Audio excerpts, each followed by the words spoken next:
analysis, we look at constituents in the sentence rather than word forms.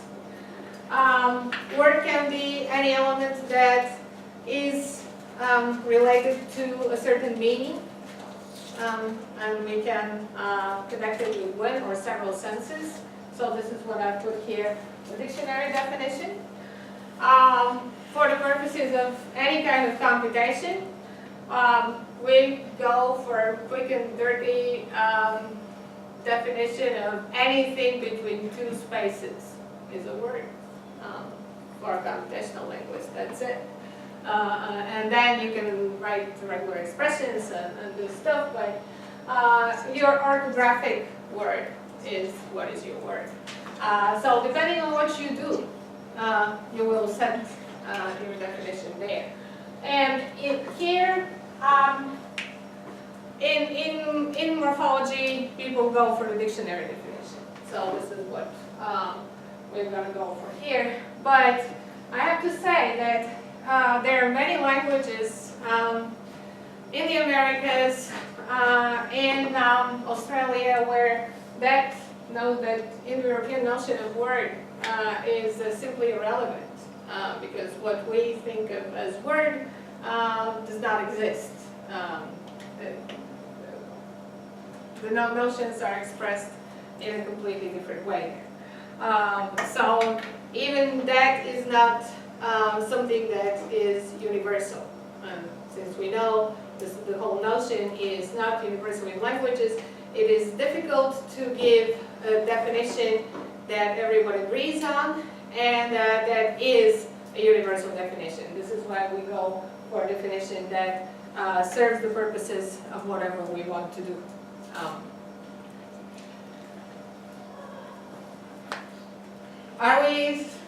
You're following so far? No funny business and no funny terms and stuff? Okay. Now we need some tools. So let's say we have defined, we go for the dictionary and we pick up whatever the dictionary tells us is a word. So the first thing is to isolate forms from the notion. So we'll go for work here.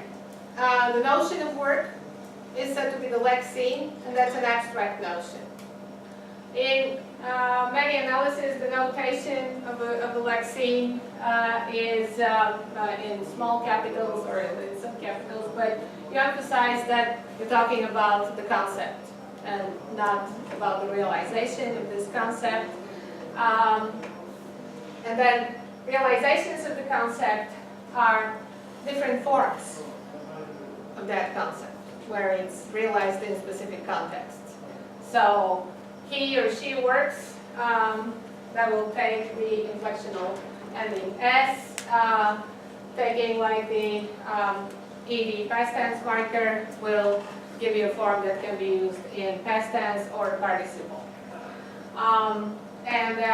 English has lost its infinitives, but in many languages you will have special citation forms, such as infinitives or other things.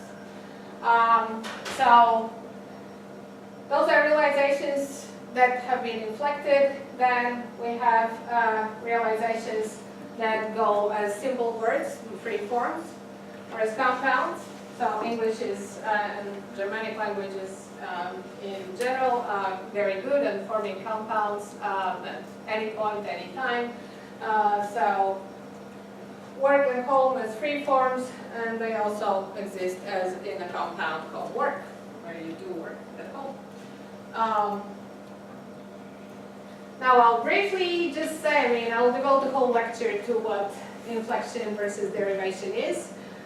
This is another very big undefinable in morphology and in linguistics as well. But in very broad lines, inflection produces forms that do not change the word class category of a certain word. And inflection also produces forms that are needed by the grammar of a certain language. So English verbs, whatever is left of morphology in English, need to be specified for tense, at least for past tense, and then there is the poor S in the present where you have to stick it. And this is what a word that qualifies as a verb in English requires. Then you have a bunch of devices. Here I've listed prefix and some and a suffix, and then there is another suffix that either produce a new word with a new meaning. So you do something again and redo it, or this is something that we are able to work with. And workspace is nowadays used a lot in software where you open a platform and you get something completely comprehensible, and they tell you, well, this is your workspace, and now you have to figure it out. And then you have suffix that derives an agent from the verb or the base and the compound verb. The ing forms in English are something that is truly in between inflection and derivation. They do derive the ing forms used in compound tenses, but this is also a prima facie adjective that can be used as a modifier to nouns. This is to give you a sense what I'm going to be discussing when I discuss inflection and derivation, and why is it such a problem to tell them apart in many languages and in a lot of theories. But for now we'll stop here, and I can only tell you that the way I look at, and many other people, the way the inflection and derivation are looked at are not as two things that exclude each other, but as two ends of a continuum. So on the one hand, you have forms that are really obligatory for the grammar. On the other hand, you have forms that you may or you may not produce. But there is a lot of stuff in the middle.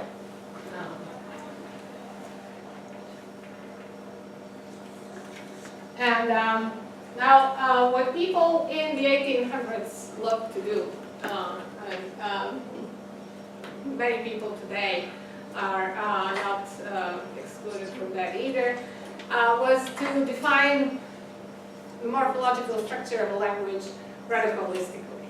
So they didn't know much about Southeast Asia at that time, but I'll give you, I think they had like a notion of some Chinese, but I'll give you Thai, which is almost very similar. So in Thai, vowel morphology is absent for almost all intents and purposes. Very little prefixation, very little suffixation. The digits here are a notation of tones. I'm not going to indicate Thai tones because I can't, but in a lot of languages, like you go from China and eastward, tone is extremely important. Tone is also important in huge parts of Africa. You go south of Sahara and you can't get away from tone. There are different levels of tone, and tone in a very simple, you know what tone is? Okay, I don't need to explain what tone is. Different level of tones, okay. So tone can be indicated, you'll see tones indicated by digits. So 1 is for low tone, 2 is usually middle, and 3 goes to high tone, depending on the level tones. There is another possible notation, but this is how they're indicated in grammar. So in Thai, chai stay, in house could refer to the past, present, or the future, and that temporal reference is derived from context, and there is nothing else. So languages without vowel morphology are... What is default? Default meaning? There is no default. What default? No. Who sets the default? I mean, you always you wanna, whoever wants to write the grammar for Westerners will write it like this if they are somewhat versed, but there is no default. What's the tense structure? Temporal reference is derived from whatever context you're speaking. I mean, I say, yesterday Chai stayed home, then Chai stayed at home yesterday. I mean, if you think about it, tenses in our languages are really redundant because we put past tense and we put yesterday. So we say one and the same thing twice. But redundancy is one thing that helps us remember information and register information. If you missed on one source, you're likely to get it from another source. So Thai languages in Southeast Asia for many years and still are defined as mainly isolating due to the lack of bound morphology. Now the opposite of Thai is what we like to give as Turkish or Hungarian or Finnish. Now this is a textbook example of Turkish, and I like Eric told me that you guys don't do such structures every day, and they're equally funny to you as they are to us. But the point is that in Turkish, unlike Thai, morphology is very rich. Another point that is very important is that in Turkish you get almost one-to-one correspondence of a morpheme to a specific sense. So love for something qualitative or of Europe, lash for inflative, and ter for causative, il for passive, for ability, ma for negation, and yago for possibility. And then we go on, and you have to correct me if I'm wrong. So n for the subordination, and ler for plural, then for ability, that's ablative, and then mich the evidential, and then the second plural. So that's a lot of information that's stuck on in there, but that information is chunked into meaningful elements that can be taken out of this word and put into other words and form further meaningful elements. So when people learn a language like Turkish, they're happy because they don't have to remember. I mean, here you have to like pronounce tones, and here you have to remember who you're talking about, when, and so it's actually very complex if you're used to being able to express information in this way. Morphological irregularities in agglutinative languages exist, but they are not nearly as many as in other types of languages. So this is prima facie agglutination.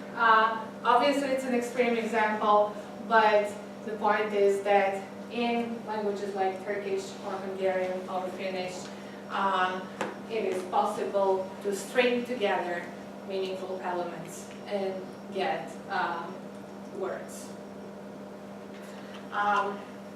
I go to, so we've gone through isolating on agglutinative languages, and now we go to what is called flexional or inflexional. I mean, there are several terms. So in French, you get like a sentence, okay, on the next cross-section, they're doing a bunch of work. So there's road work on the next cross-section. And here you get, I mean, there is like, obviously there is morphology. And frankly, in French today, you see a lot of stuff, you see a lot of stuff in writing, you don't hear that much. But you go like, something that is supposed to be a preposition also reflects the gender and definiteness of the noun it that is part of the phrase. Then you have like the zero, then you have agreement, and then again, the verb has to agree with its subject, and in that agreement, you have the tense and the number into one and the same morpheme. So that morpheme is not like the Turkish one where we have tense on one morpheme and number on another. And again, you have a determiner that incorporates the sense of determiner and plural, and then another preposition that also incorporates preposition and partitive, and a suffix that has to reflect the gender of the noun and the number. So that combination, several senses into one element, is the flexional structure of languages. These are the languages that actually set the model, because Greek is a lot like this, Latin is a lot like this. Now if we look at the last type that people defined in the 1800s, this is polysynthetic languages, and they are very common, especially in the north of North America, those that are still spoken. There is a fair amount of polysynthesis in the native languages of South America as well, those that are described. So in the Eskimo sentence, their son became a teacher in that village. First, I have to draw your attention to the fact that the translation is not very accurate, because we don't have good ways in English to translate it to render the complexity of what is actually said. So if we start from the end of the sentence, and we see that there is for and dual and for and singular. Do you know about fourth person? No, okay. Fourth person, okay. Fourth person, so I thought that this is where I should start. Fourth person is now we know about first person, that usually refers to whoever is speaking. Second person, the addressee. Third person, somebody who is neither the speaker nor the addressee, somebody else. Fourth person has two meanings in the languages where it exists. One is, it is sort of a second, third person. So somebody who is not in the group, and somebody who is another group. Okay, there is one group here, and there is another group there. So the fourth person is the group there. It doesn't necessarily always imply distance or visibility. It just distinguishes between two groups that the speaker chooses to distinguish. Another very common sense of fourth person that you could probably relate to better is the impersonal. What in English you would say, one doesn't do this, or in French, those of you anyone who speaks French here? Okay, doesn't matter. Impersonal constructions, so don't you do impersonal constructions with passives? Gidilmek gibi mesela. İzmir'e gidildi. Peki kim gitti? So, okay. So this is what a fourth person would do as well. Either something that you don't want to identify the agent, but you want to say that it's somebody who did this, or something in principle. Or, I'm sorry.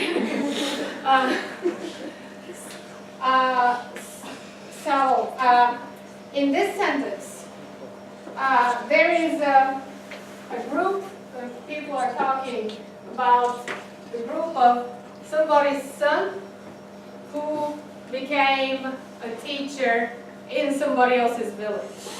So the two groups are not identical, the two theirs. Okay. The other thing that you need to notice here is that teacher become, this is anterior, so indicates an action that occurred prior to the moment of speaking, not necessarily always past. Past is something different, but it's similar to a past function. But become teacher. Teacher is incorporated into the verb form. And then you have the past tense and the present number inflection for the agent, okay, the teacher. And then you have son and the phrase that describes son and the actual modification of son goes on the locative. Okay. So this is what polysynthetic languages do. When you have a complement or an object, it is always, almost always incorporated into the verb form. So you can easily skip, you can skip any of that, but the object or the complement is always on the verb form. The only free agents as words are actually the nominals. Locatives will take any other kind of personal reference and personal modification. So this kind of structure is completely different from what we see in French and what we're used to. And when people woke up to the fact that the people they were colonizing spoke something that may be worth describing, they started talking about polysynthesis because of this incorporation that goes on. Okay, are you somehow following, or shall I try to explain it again? Any? Do you have any questions? No? Yes, you can ask all the... Zero things symbolizes. It symbolizes that it's not, it's a zero morpheme. It's, this is singular and it's not expressed. And I should have written masculine here, because if this had been feminine, then this should have been an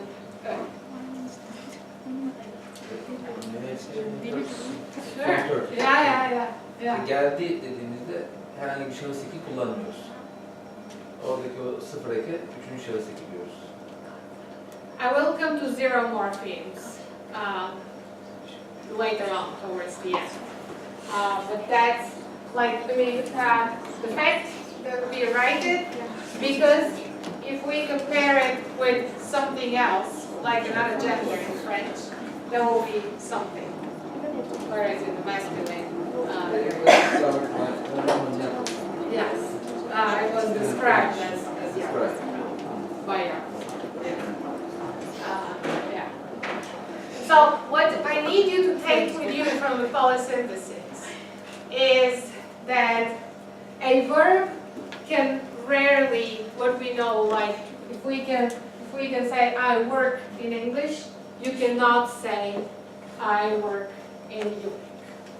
You have to say what you work on, and housework, that will be one form, and then there will be a lot more information stuck on the verb as to who you are and when you are working, and the locative phrase will be a lot richer than what we're used to locative phrases to be in our languages.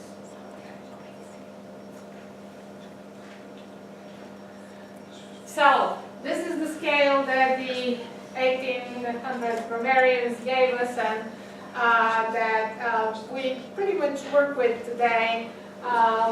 Holistic morphological typology of languages. We have analytic on the one hand and synthetic on the other, and isolating languages are close to analysis, agglutinative are in between, whereas synthetic or inflectional and polysynthesis go down the scale.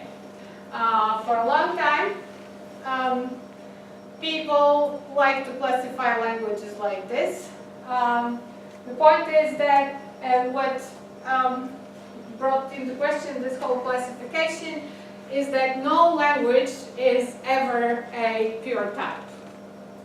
So there are some types of the system that are more agglutinative, others will be will show some degree of synthesis, and there will be some degrees of isolation in other parts of the system. So this is what the problem is with such typologies. Yeah. What was that Agglutinative means string together. Strings together. This is what agglutination is.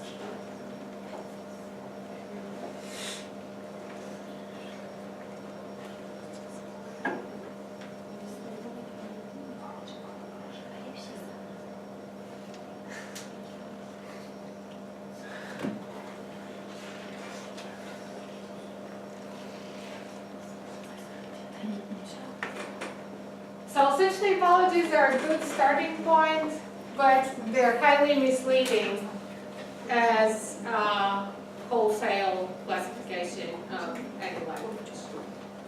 This is what I really want to stress.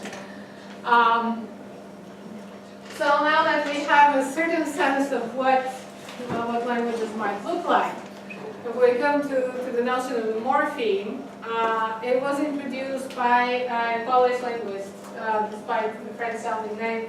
Ljuba was Polish, and he introduced it in the 1880s as a set of minimal signs with identical content that constitutes a more abstract morphological unit. So, just like with the lexeme, morpheme is a notion. This is what the Buchanan was saying.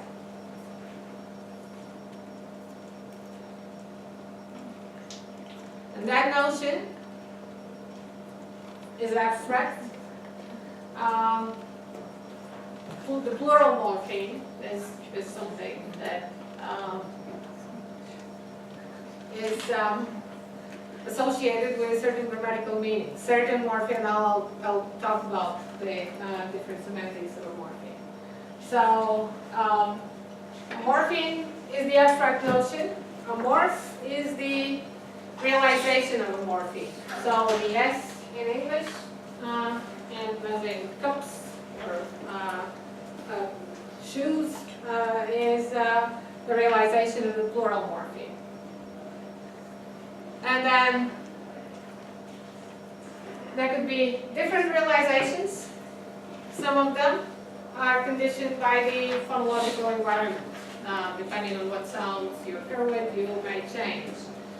So in English, the phonologically conditioned allomorphs in plural are S and Z. Cups and versus boys. So S after voiceless consonants and Z after vowels, and I misspelled constants. And lexically conditioned allomorphs that are sometimes called suppletive, and there we get into the notion of paradigm, which is a very muddy one. And I have to warn you that as you, now I hope that you'll get Haskell Math book soon, because I'm following that book. But in the literature, if you start getting serious about morphology and doing cross-linguistic analysis, all these three notions that are now introduced, morpheme, morph, allomorph, are not always used in a very consistent way. So morpheme can be used for all three of them, which is what I've been doing so far, in a sloppy way. When I talked about all these languages and the different morphological structure are referred to specific morphs as morphemes. This is what people do all the time. Sometimes it's innocent. Other times, depending on your level of theory, it may have disastrous consequences, and it may be extremely confusing for the reader. What